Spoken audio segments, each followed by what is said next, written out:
As-tu déjà eu envie de créer ton propre pays? Eh bien, tu as de la chance, car il existe quelques endroits dans le monde où tu pourrais techniquement le faire. Découvrons lesquels.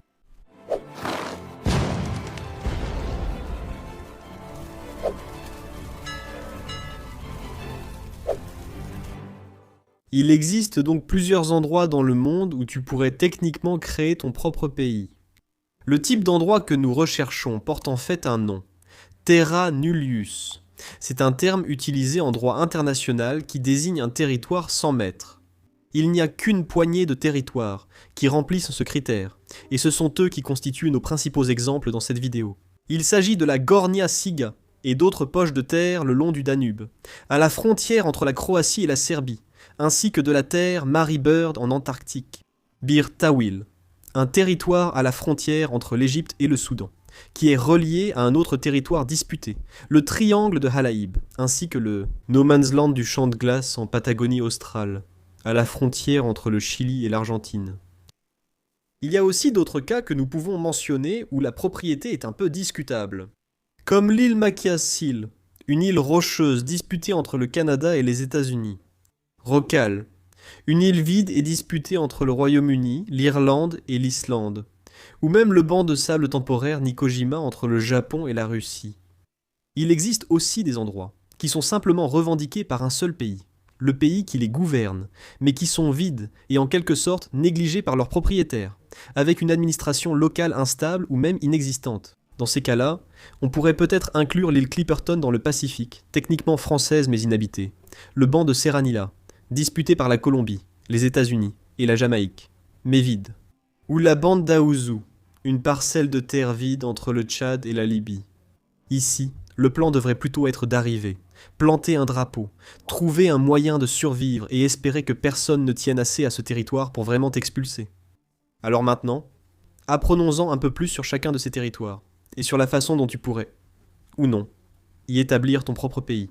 Tout d'abord, les poches de terre du Danube, et il semble en fait que ce soit le seul cas de territoire non revendiqué sur le continent européen. Les poches de terre du Danube, en particulier Gornja Siga, existent en raison d'un différend frontalier entre la Serbie et la Croatie. Il y en a d'autres, mais elles sont extrêmement petites, donc Siga est la principale. La Croatie affirme que le Danube devrait être la frontière entre les deux pays, ce qui ferait de ce territoire une partie de la Serbie. La Serbie, cependant, s'en tient aux frontières historiques, selon elle, ce qui maintiendrait la terre sous contrôle croate. C'est un exemple rare d'un pays qui souhaite qu'un autre pays garde une terre qu'on lui propose, surtout avec la Serbie, qui refuse catégoriquement que des parties de son ancien territoire deviennent indépendantes. Mais en même temps, la Croatie revendique d'autres poches sur la rive est, comme Karpanda, Kolandos ou Zverniak, comme étant les siennes, alors qu'elles sont revendiquées et administrées par la Serbie. Donc, je suppose que si la Serbie prenait Siga, elle devrait admettre que les autres sont croates. C'est un peu confus, et je n'en suis pas totalement sûr. Donc si vous êtes soit serbe, soit croate, n'hésitez pas à m'éclairer dans les commentaires.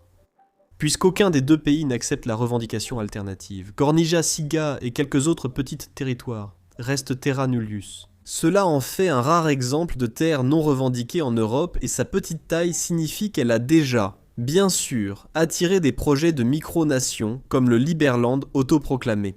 Alors, si tu veux la gouverner, tu auras immédiatement un différend territorial à gérer. Cependant, les autorités croates expulsent activement les colons, ce qui rend toute tentative de prise de contrôle difficile à moins d'obtenir au préalable une forme de reconnaissance internationale. Non, malgré son nom, cela n'appartient pas à une Mary Bird. C'était en fait le nom de la femme de l'explorateur Richard Byrd qui l'a découverte, mais il était mort en 1957. Située en Antarctique occidentale, c'est la plus grande masse terrestre non revendiquée sur Terre, couvrant environ 1,6 million de kilomètres carrés. Et contrairement à d'autres parties de l'Antarctique, qui ont été revendiquées avant 1959, la terre Mary Beard n'a jamais été officiellement prise par aucune nation. Le traité sur l'Antarctique empêche toute nouvelle revendication territoriale, gelant ainsi la Terre dans un vide juridique.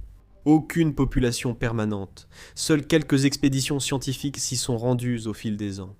Une éventuelle prise de contrôle nécessiterait l'établissement d'une base scientifique ou d'une colonie, bien que le froid extrême et l'isolement poseraient des défis assez importants. Toute revendication irait à l'encontre du traité, sauf s'il est annulé par ses États membres, ce qui reste possible, parce que des pays comme les États-Unis, la Russie et la Chine commencent à revendiquer l'Antarctique pour des usages militaires potentiels. Il faudrait alors trouver une autre solution. Sinon, vous pourriez avoir du mal à la revendiquer et encore plus de difficultés à y vivre. Les deux exemples suivants doivent être traités ensemble car ils sont liés, et seul l'un d'eux est un lieu possible pour votre nouveau pays. La région de Bir Tawil est une bande désertique de 2000 km² située entre l'Égypte et le Soudan. Elle n'est revendiquée par aucun pays en raison d'un différend frontalier qui crée un paradoxe juridique assez unique. L'Égypte revendique le triangle d'Al-Haïb, selon une frontière qui donne Bir Tawil au Soudan. A l'inverse, le Soudan suit une autre interprétation de la frontière qui place Bir Tawil sous souveraineté égyptienne, tandis qu'il prendrait Al-Haïb. Le triangle est nettement plus grand, avec 20 500 km², et c'est un endroit stratégique et précieux sur la côte de la mer Rouge, juste après le canal de Suez. Il est de facto gouverné par l'Égypte aujourd'hui. Une prise de contrôle hypothétique par vous serait bien plus compliquée qu'à Bir Tawil, car l'Égypte y maintient une présence militaire, et il est peu probable qu'elle y renonce. Cependant, puisque aucun des deux pays ne veut reconnaître la revendication frontalière de l'autre, ils rejettent à tous deux effectivement Bir Tawil, ce qui en fait un véritable terra nullius. Beaucoup ont tenté de revendiquer cette terre, mais ses conditions désertiques extrêmes et l'absence de ressources la rendent difficile à habiter. Toute occupation à long terme nécessiterait de sécuriser de l'eau, de la nourriture et des infrastructures, ainsi qu'une certaine forme de légitimité internationale. Même problème avec la terre Mary Bird, mais le climat est opposé. Et en parlant de glace, nous pouvons passer à notre prochain exemple, qui est le champ de glace de Patagonie, dans une région autrefois disputée entre le Chili et l'Argentine. On appelle cela un no man's land, et c'est un autre excellent exemple de vide territorial. La majeure partie de la frontière entre ces deux pays a été fixée par un traité en 2009, mais un petit segment de territoire glaciaire reste indéfini. Cela est principalement dû aux conditions extrêmes de la région, qui la rendent inhabitable et politiquement insignifiante. Ni le Chili ni l'Argentine n'ont officiellement pris le contrôle du champ de glace, ce qui signifie qu'il reste techniquement terra nullius. Si quelqu'un venait à établir une présence dans la région, peut-être en commençant par une station de recherche scientifique, il serait alors possible qu'il puisse revendiquer le territoire avant que l'un ou l'autre gouvernement ne cherche à en prendre le contrôle. Cependant, en raison de son inaccessibilité, de son climat rude et du fait qu'il se trouve littéralement au milieu de nulle part, il est peu probable qu'une installation à grande échelle soit envisageable. En les examinant, on constate tristement que, bien que beaucoup répondent à la condition légale de n'être revendiqués par personne, la plupart ne conviennent pas à devenir un pays. Mais qu'en est-il de nos autres exemples? Ces endroits qui sont revendiqués mais inhabités et potentiellement négligés. Peut-être que vous pourriez simplement vous présenter, le revendiquer, et le propriétaire serait même content de s'en débarrasser, sans prendre la peine de vous expulser. De nombreux lieux dans le monde font l'objet de différends de souveraineté entre pays, mais restent sans réelle surveillance gouvernementale ni établissement. Il existe au moins 3 exemples qui illustrent cela, comme l'île Makia Seal, située dans le golfe du Maine, qui est revendiquée à la fois par le Canada et les États-Unis. Cependant, aucun des deux pays n'y a une forte présence civile. Le Canada exploite un phare sur l'île, mais les États-Unis maintiennent toujours leurs revendications, créant ainsi une situation où les deux pays reconnaissent le différend sans aller plus loin dans la contestation. Peut-être qu'ils préféreraient qu'une tierce partie prenne l'île et permette à chacun de partir sans perdre la face. Un cas similaire existe avec Rokal, une formation rocheuse, isolée et inhospitalière dans l'Atlantique Nord, revendiquée par le Royaume-Uni. Tandis que l'Irlande et l'Islande se disputent les eaux environnantes, car Rokal en soi n'a aucune réelle valeur au-delà de ses eaux territoriales. La revendication du Royaume-Uni est surtout symbolique, sans structure permanente. Un autre cas inhabituel est le banc de sable Nekojima, une masse terrestre temporaire qui se forme parfois dans la mer du Japon, en raison du déplacement des sédiments. Comme il apparaît et disparaît de façon imprévisible, ni le Japon ni la Russie ne le revendiquent pleinement comme territoire souverain. Si le banc de sable devenait un jour suffisamment stable pour permettre une présence permanente, il pourrait théoriquement être une terra nullius, car aucune nation n'exerce actuellement d'autorité sur lui. Ou vous pourriez le revendiquer maintenant, mais votre pays n'aurait un territoire que quelques fois par an, de façon aléatoire. D'autres pays ne sont pas concernés par ces différends territoriaux. Ils ne sont revendiqués et gouvernés que par un seul pays, mais il n'y a pratiquement aucune présence gouvernementale là-bas, et personne n'y vit non plus. L'île Clipperton, située dans l'océan Pacifique, en est un exemple parfait. C'est une possession française officiellement, totalement inhabitée, sauf pour quelques visites scientifiques occasionnelles. Historiquement, le Mexique a tenté autrefois de coloniser l'atoll, mais la colonie a échoué, et l'île a été abandonnée. Aujourd'hui, la France exerce une surveillance minimale, ce qui signifie qu'un groupe organisé pourrait théoriquement s'y installer sans interférence immédiate.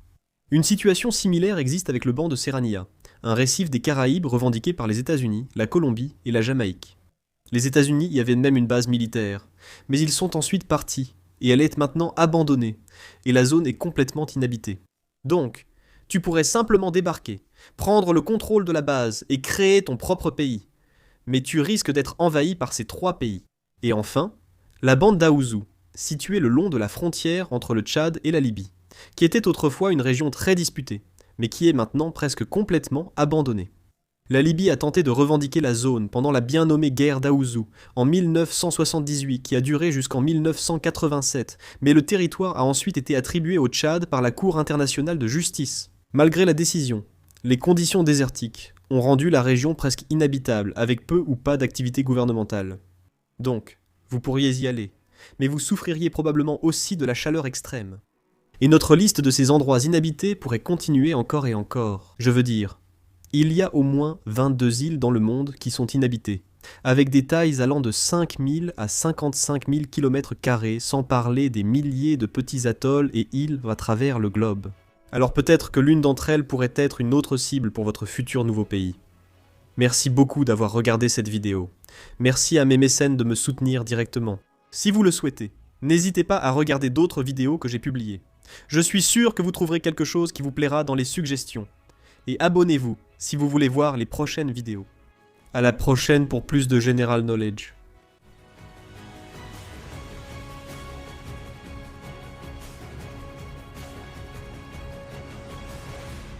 Les gars, j'ai eu la chance de créer une peluche General Knowledge.